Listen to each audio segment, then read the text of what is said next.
بعد از اینکه خوب با 7 سوزنه اینو در واقع سوزن زدید و احساس کردید که با سطح پارچه یک دست شده، بعد بریم سراغ کفکاری. شما اول میتونید حالا یا آب اسپره کنید یا مثل من اینجوری زیاد بریزید که هی وسط کار مجبور نباشید اسپره کنید. این رو خیس میکنید پارچتون و گلتون رو. این گلی که من دارم درست میکنم اسمش مگنولیا هست، درخته در واقع. بعد این کفتون مایه دستشویی، آب و صابون هر چی که هست و روش میریزید، جا به جاش میریزید. یه چیزی بهتون بگم، حالا اون جلسه یادم رفت، شما میتونید همونطوری روش کفکاری کنید یا میتونید یه تور بذارید، یه توری مثل این تورای سفید که برای لباس دوختن ازش استفاده میشه، مثل تور پشه بنده، و اینو رو تور چیز کنید، در واقع کفکاریتون رو انجام بدید. در هر دو صورت میتونید. و این موهای این رنگی این پشم در واقع ولو نمیشه، پریشان نمیشه، اینجوری بیشتر احساس کردم که میچسبه و جذب پارچه میشه.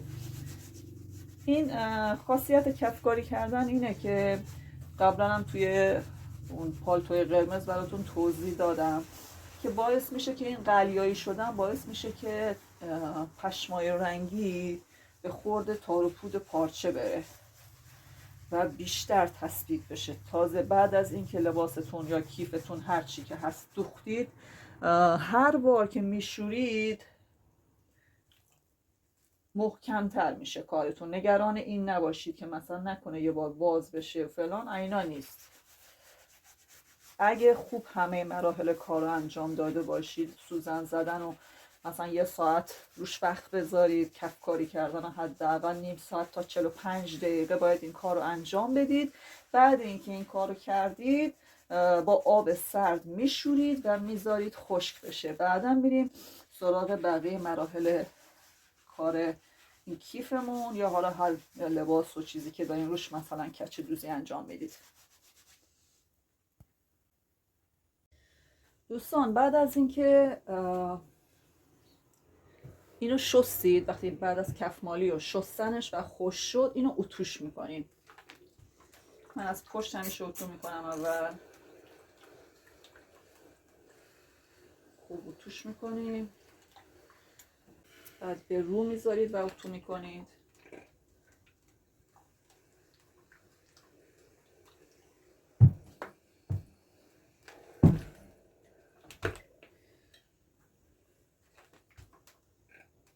خوب این الیاف تو تار و پود پارچه گیر کنه. وقتی انگشت یا دست روش میکشید، این کاملا با سطح پارچه یه حالت یک دسته، انگاری شما با قلمو نقاشی کردید. یعنی این پشم یه اختلاف سطح ایجاد نکرده در پایان کار. البته اینو حواستون باشه که خوب به اندازه کافی با سوزن و بقیه مراحل کار که گفتم و کفکاری و اینا، این همه مراحل رو خوب انجام داده باشید. خب بعد از اینکه این کارو کردید، میذاریمش روی آستری که قبلا برش زدیم. دقیقاً آستر باید 2 تا از این آستر داشته باشیم و یه دونه تبله که داشتیم درز وسطش رو اتو میکنید. یه دونه مثل همین تبله 10x85 باید داشته باشیم اگه این سایز میخواید درست کنید، اگه نه که هر سایزی که خودتون دوست داشتید. بعد میریم نمد رو برش میزنیم و میذاریدش رو میز یا رو زمین. اینو میذارید روش یا حالا هر کدوم از تیکه ها فرقی نمیکنه. میذارید بیشتر، اینو میذارید روش. دقیقاً شکل خودش میتونید 1 سانت کوچیک‌تر باشه، دقیقاً شکل خودش. اینو برش میزنیم.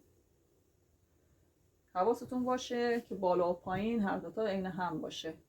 خب دقیقاً نمد و دلا عین خودش برش میزنید.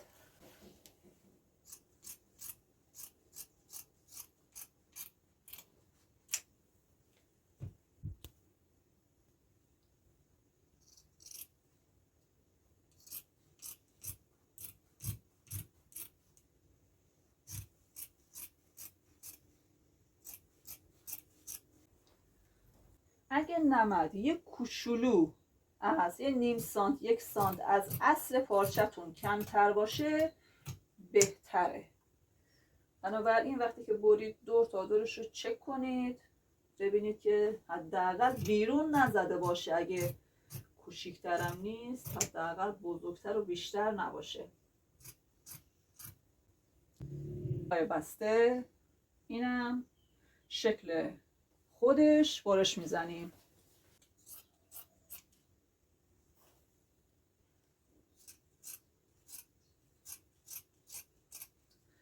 لای زانفیکس رو عین خودش بازم برش میزنیم، یعنی همون کاری که برای نمد کردیم همون کار رو برای اینم انجام میدیم. هم دلا میکنیم و دوباره این بدنه کیف رو روش میذاریم و دورش رو برش میزنیم. این تبله هم دوباره بازم رو دلای بسته میذاریم برای لای زانفیکس و اینم میبریم. حالا طریقه چسبوندنش رو بهتون میگم. برای چسبوندن نمد، لای نمدی در واقع به بدنه، شما اول لایه اصلی رو میذارید پشتش رو، این روی پارچه است، شما پشتش رو میذارید، بعد یه لایه از لای زانفیکس رو میذارید وسط، لای زانفیکس رو میذارید وسط و بعد یه لایه نمد میذارید روش.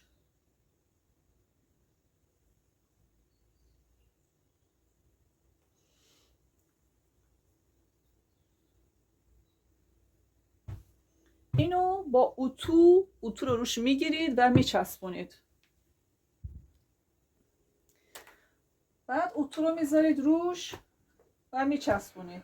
اتو رو سعی کنید روش نکشید، همین بذارید روش با بخارش. این لای زانفیکس که ما بین تنه اصلی هست، بدنه اصلی کیف و نمد، باعث میشه که این دوتا به هم بچسبن.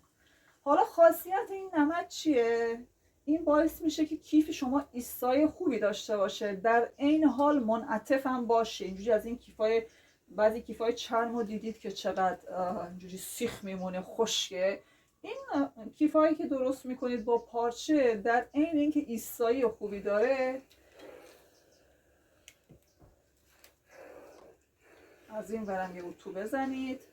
حواستون باشه لای زانفیکس به کف اتوتون نچسته که بعداً مالیده بشه به روی کار و کارتون رو زشت کنه.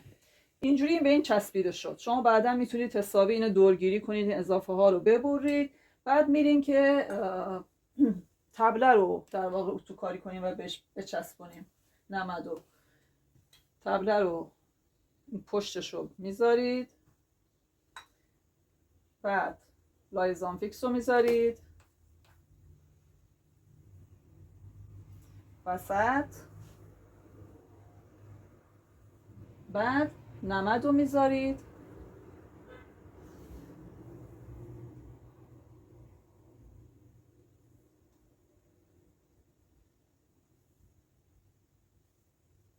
و اتو میکنید.